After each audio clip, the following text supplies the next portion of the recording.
Operation सिंदूर के बाद पाकिस्तान के झूठे प्रचार को रोकने के लिए केंद्र सरकार ने ग्लोबल लेवल पर बड़ी रणनीति तैयार की। सांसदों का प्रतिनिधिमंडल कई देशों का दौरा कर फेक नैरेटिव की पोल खोलेगा।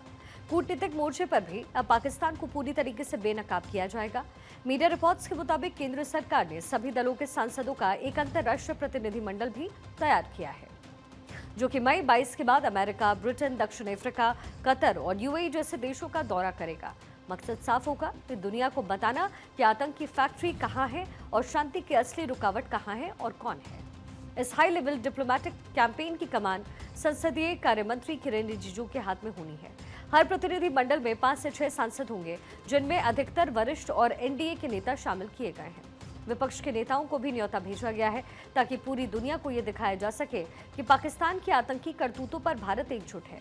भारत और पाकिस्तान के बीच अब तनाव कम होने के साथ ही सीज फायर के बाद से पाकिस्तानी फेक नैरेटिव तेजी से फैलने की कोशिश हो रही है और इसे रोकने के लिए भारत सरकार के द्वारा तमाम प्रयास लगातार हो रहे हैं। अब सरकार ने अंतर्राष्ट्रीय समुदाय के सामने पाकिस्तान के फेक नैरेटिव को उजागर करने की तैयारी कर ली है। इसके लिए सरकार कई देशों के सांसदों के संपर्क में है। आपको बता दें, भारत ने पहले ही अमेरिका, फ्रांस, रशिया और ब्रिटेन जैसे बड़े देशों के साथ सुरक्षा स्तर पर उच्च संपर्क शुरू कर दिया है। अब सांसदों का ये ग्लोबल टूर इस कूटनीतिक हमले को अंतिम मुकाम पर लेकर जाएगा। भारत पूरी ताकत से ये बताएगा कि आतंक का असली निर्यातक इस सब कॉन्टिनेंट में आखिर कौन है। ऑपरेशन सिंदूर के बाद बुलाई गई सर्वदलीय बैठक में विपक्ष ने भी पाकिस्तान के खिलाफ कार्रवाई पर सरकार का समर्थन किया। अब यही राजनीतिक एकता भारत की कूटनीति को और ज्यादा असरदार बनाएगी। और इस पर अब तक की क्या अपडेट है, हमारे संवाददाता अक्षर राय से जानते हैं। ऑपरेशन सिंदूर की सफलता और पाकिस्तान यानी कि आतंकिस्तान के नापाक इरादों की पोल खोलने के लिए भारत सरकार ने बड़ा प्लान तैयार किया है। दरअसल कई देशों में ऑल पार्टी डेलीगेशन भेजने की तैयारी है। कहा जा रहा है कि 22 मई के बाद ये डेलीगेशन कई देशों का दौरा करेगा, जिसमें कि प्रमुख रूप से अमेरिका, साथ ही साथ इंग्लैंड, रूस, दक्षिण अफ्रीका, अरब देश जिसमें यूएई और कतर शामिल है। डेलीगेशन पहुंचेगा और वहां पर ऑपरेशन सिंदूर क्यों चलाना पड़ा, आतंकिस्तान पाकिस्तान किस तरह से नापाक हरकतें भारत में खेलने की कोशिश कर रहा है और वहां पर किस तरह से आतंकी कैंप अभी भी सक्रिय हैं, तमाम मुद्दों पर दुनिया के सामने पाकिस्तान की पोल खोली जाएगी। कहा जा रहा है कि इस डेलीगेशंस के जरिए एक संदेश देने की कोशिश भी है कि भारत शांति का पक्षधर है, लेकिन अगर कोई उस पर कार्रवाई करता है तो निश्चित रूप से जोरदार कार्रवाई होगी, जैसे कि ऑपरेशन सिंदूर। कैमरामैन समन के साथ में अक्षर राय, भारत 24, दिल्ली। आपको बता दें, पाकिस्तान को हम कितनी ही बार बेनकाब कर चुके हैं, लेकिन वो मुल्क इतना झूठा है कि हर बार एक नया बहाना बनाकर फिर से नापाक हरकत कर देता है। इसलिए हम अब नीति बदल रहे हैं। मार और कूटनीतिक वार दोनों एक साथ चलेंगे, ताकि अगली बार कुछ भी करने से पहले पाकिस्तान 1000 बार सोचे। भारत का ये प्रतिनिधिमंडल विदेशी सरकारों, थिंक टैंक और मीडिया के साथ बातचीत करेगा, ताकि पाकिस्तान से उत्पन्न होने वाले आतंकवाद के संदर्भ में ऑपरेशन सिंदूर की जरूरत पर भारत का अप्रोच रखा जा सके। ये भारत की तरफ से सीमा पार आतंकवाद के मुद्दे पर एकजुट मोर्चा पेश करने का एक मजबूत प्रयास होने वाला है। आपको बता दें, इससे पहले पूर्व प्रधानमंत्री पीवी नरसिम्हा राव के कार्यकाल में अटल बिहारी वाजपेयी को संयुक्त राष्ट्र मानवाधिकार परिषद यानी यूएनएचआरसी में भेजा गया था।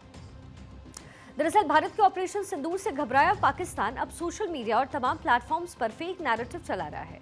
हालांकि अभी तक भारत सरकार ने पाकिस्तान के किसी भी फेक नैरेटिव को सफल नहीं होने दिया, लेकिन इसके बाद भी पाकिस्तान अपनी हरकतों से बाज नहीं आ रहा है।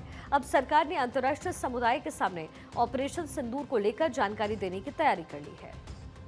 सूत्रों के मुताबिक पहले चरण में सांसदों के 8 दल बनाए जाएंगे, जो कि 10 दिनों की अवधि के दौरान 5 देशों की यात्रा करेंगे। हर प्रतिनिधिमंडल में 5 से 6 सांसद होंगे। इनके अलावा विदेश मंत्रालय का एक अधिकारी और एक सरकारी प्रतिनिधि शामिल होंगे। सांसदों को सलाह दी गई है कि वो अपना पासपोर्ट और यात्रा से जुड़े हुए बाकी जो दस्तावेज हैं वो अपने पास रखें। प्रतिनिधिमंडल 22 मई से अपना दौरा शुरू कर सकता है, जो कि जून के पहले हफ्ते तक चलने वाला है। प्रतिनिधिमंडल का इसमें काम क्या होगा? सबसे पहला तो ये कि पाकिस्तान के उकसावे का जो ब्यौरा है वो दिया जाएगा। इसके कारण ऑपरेशन सिंदूर जरूरी हो गया था, ये बताना है, समझाना है कि ऑपरेशन सिंदूर इन खतरों के लिए इंपॉर्टेंट प्रतिक्रिया क्यों रही थी। भविष्य में आतंकवादी घटनाएं होने पर इसी प्रकार की कार्रवाई की संभावना की इंफॉर्मेशन पहले ही भारत देगा।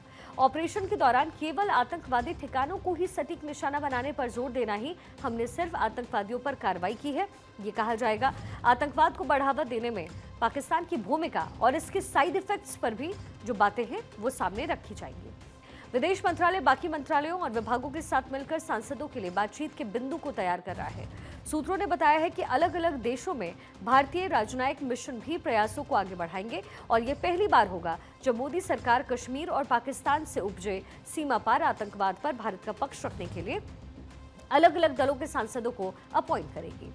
1994 में पाकिस्तान ने जम्मू कश्मीर में फर्जी मानवाधिकार उल्लंघन को लेकर के यूएनएचआरसी में प्रस्ताव पेश करने की योजना बनाई थी। इसके जवाब में तत्कालीन प्रधानमंत्री नरसिम्हा राव ने यूएनएचआरसी में एक मल्टी पार्टी डेलीगेशन भेजा था, जिसका नेतृत्व अटल बिहारी वाजपेयी कर रहे थे और इस प्रतिनिधिमंडल में फारूक अब्दुल्ला और तत्कालीन विदेश राज्य मंत्री सलमान खुर्शीद भी शामिल थे, जिन्होंने कश्मीर मुद्दे पर भारत का रुख दुनिया के सामने रखा और पाकिस्तान के आरोपों का जवाब भी दिया था। सूत्रों के मुताबिक सरकार ने कांग्रेस से प्रतिनिधिमंडल के लिए नाम मांगे हैं। सरकार ने शशि थरूर के नाम का प्रस्ताव दिया, लेकिन कांग्रेस ने कहा कि सदस्यों को चुनना पार्टी का फैसला है, न कि सरकार बताएगी कि किसका नाम होना चाहिए। हमें उम्मीद है बहुत जल्द ही इस मुद्दे पर सबकी सहमति बन जाएगी और अब एक बार फिर से दुनिया के सामने पाक को एक्सपोज किया जाएगा।